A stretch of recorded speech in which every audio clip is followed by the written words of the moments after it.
Ce qui se passe, c'est aussi plutôt anecdotique, avant d'être 105,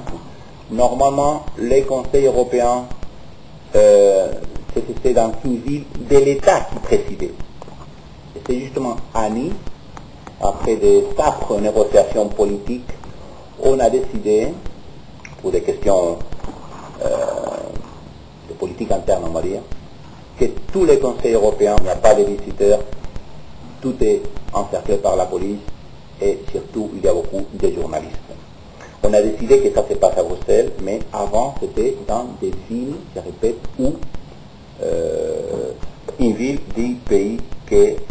a précisé. C'est que si mes souvenirs sont bons, il y a eu un conseil européen à Nice, l'année 2000, décembre, il y a eu un conseil européen à Biarritz, chez vous,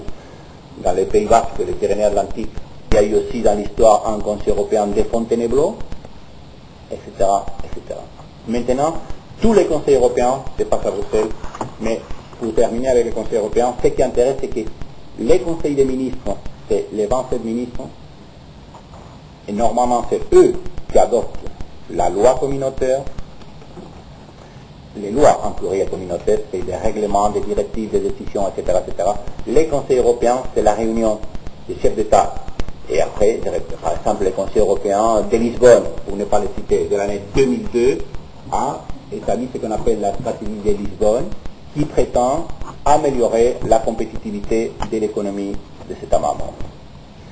Mais le Conseil européen fixe, si vous voulez, une sorte de liste des objectifs, et par la suite, ce sont les ministres, c'est les conseils en tant qu'institution, qui va, dans les